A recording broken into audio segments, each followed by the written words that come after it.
Bienvenue sur HD 3D. Donc nous allons pouvoir enfin, maintenant qu'elle est terminée, pouvoir faire le premier roulage. Donc on va aller sur un terrain gravillonneux et un peu de sable. C'est pas le temps idéal en ce moment puisque le terrain est quand même assez humide. Mais bon, forcément, vous en doutez bien, mon fils a hâte de pouvoir faire les premiers tours de roue avec la voiture. Donc on va aller filmer ça en même temps et je vous fais un petit retour sur la session.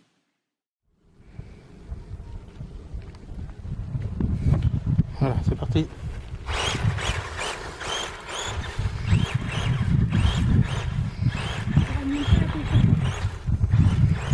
Oui, bah arrête de faire des à-coups violents.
Donc nous revoilà après la séance de pilotage de mon fils et de moi, parce que je l'ai quand même roulé aussi.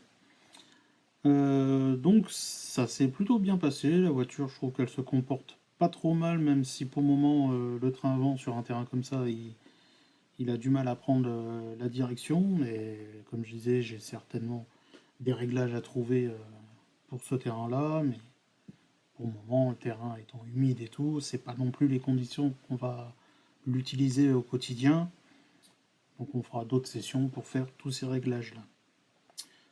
Petit, petit souci, on va dire, c'est pas un souci lié à la voiture, mais plutôt au montage. Dans la notice, il nous conseillait de graisser les têtes de cardan de chaque côté. Le problème, c'est que dans un terrain comme celui-là, les cailloux et toute la terre, le sable, sont venus se coller à la graisse et maintenant elle a tendance à faire du bruit. Donc je suis bon pour tout redémonter et en fait ne pas, enfin retirer la graisse. Donc puisque là avec les graviers qui sont dedans, c'est pire que de ne pas mettre de la graisse, puisqu'avec le mélange ça va finir par limer toutes les parties en plastique et les parties en métal. Donc voilà, si vous faites un montage de 4x4 ou 4x2 pour le tout-terrain et que vous comptez l'utiliser dans des conditions de terre et de sable, je vous conseillerais de ne pas mettre la graisse sur ces têtes-là, si vous voulez que la voiture puisse durer un certain temps. Voilà, j'ai fait l'erreur, j'ai suivi la notice telle qu'elle était écrite, et résultat, là, il faut que je démonte et que je dégraisse tout ça. Ça va être beaucoup plus compliqué que de ne pas le graisser dès le départ. Voilà, bon, mais c'est pas grave, hein, c'est les aléas. Hein. De toute façon, une voiture, elle n'est pas pour rester montée enfin, on la monte pas une fois pour la laisser monter, il faut toujours l'entretenir. Je pensais pas devoir l'entretenir dès la première sortie, puisque là, ça se voit pas parce que je l'ai nettoyé. J'ai passé plus de temps à nettoyer la voiture qu'à rouler avec. Donc voilà, pour protéger la voiture, je vais quand même redémonter tous les cardans et tout nettoyer, tout dégraisser. Autre petit inconvénient que j'ai eu, et là c'est lié à la forme de la carrosserie, à l'arrière en fait on a une énorme ouverture qui mène directement au moteur, batterie, etc. J'ai eu beaucoup de terre et de gravier à l'intérieur de la carrosserie, donc dans le châssis. C'était plein jusque là, jusqu'au haut de la baignoire. Donc à la fin, elle tenait la route, hein, elle était lourde. Je ne sais pas combien de kilos elle avait pris avec tous ces graviers. Mais voilà, les graviers doivent être expulsés par les roues ici et ils passent, ils arrivent à rentrer. Alors il y en a peut-être qui passent vers l'avant, mais je ne pense pas qu'il y en ait beaucoup à l'avant. Donc là aussi, il faut que je trouve une solution pour pouvoir l'utiliser dans ces conditions-là, parce que le but c'était ça. Et qu'on n'est pas non plus tout le temps le moteur entouré, parce que c'est plus ça qui m'inquiète, parce que la cuve c'est pas trop grave, mais le moteur entouré de poussière, de sable, de cailloux, pour lui refroidir c'est pas bon, et il y a quand même des ailettes au niveau du moteur, j'ai pas envie qu'il y ait une pièce qui aille dedans et que ça bousille le moteur. Donc voilà, donc on va être obligé de passer par un peu de modélisation 3D je pense, pour faire un pare-boue à l'arrière, venir fermer un petit peu toute la partie arrière, pas trop parce qu'il faut quand même que la voiture respire pour la température, mais on va faire le nécessaire pour que la terre ait beaucoup de mal à rentrer quand même dans la carrosserie, puisque là il n'y a absolument rien qui l'empêche de le faire. Voilà. Bon. Après c'est toujours pareil, tout dépend de l'utilisation qu'on en a. Le gravier c'est pas normalement le terrain le plus idéal pour cette voiture-là. Quand on va dans de l'herbe ou quoi que ce soit, il y aura peut-être moins de soucis. Mais là, il faudra quand même que je voie à ça parce que j'ai pas envie de voir à chaque pack nettoyer la voiture au niveau du moteur. C'est pas très évident, hein. D'ailleurs, on le voit, enfin, on le voit peut-être pas en vidéo, mais il reste encore quelques cailloux que j'ai bien du mal à enlever, puisque vu qu'il faisait humide, ça a tendance à coller dans le bas de la carrosserie, enfin du châssis. Donc voilà, le nettoyage est fait en gros, mais il faut encore que je démonte les pièces pour finaliser le bon nettoyage. Après, l'essentiel, c'est que mon fils s'est bien amusé avec et qu'il a envie de recommencer. Parce que ce serait ça le plus dérangeant, qu'il n'ait pas envie de refaire de la RC. On a aussi rabaissé un petit peu la carrosserie, puisque j'ai vu qu'au niveau du châssis, ici, hop là, elle était presque tout en haut de la baignoire, donc c'est vrai que ça n'a pas dû aider non plus ça, pour que les saletés rentrent. Enfin, ça a aidé pour que les saletés rentrent. Donc là, je l'ai rabaissé d'un cran sur l'avant et sur l'arrière, pour qu'elle soit un peu plus basse au niveau du châssis. Voilà, après ça c'est un détail, hein, ça n'empêche pas, on peut remettre le réglage d'avant. Ça va aller mieux dans ce sens-là que dans l'autre. Mais bon, voilà. J'espère que vous avez apprécié cette série de vidéos sur le montage de la Tamiya Plasma Eagle 2. On aura encore bien sûr des petites choses à faire sur celle-là, comme j'ai de l'expliquer. Au niveau des roues aussi, parce que je voudrais pouvoir l'utiliser sur le bitume.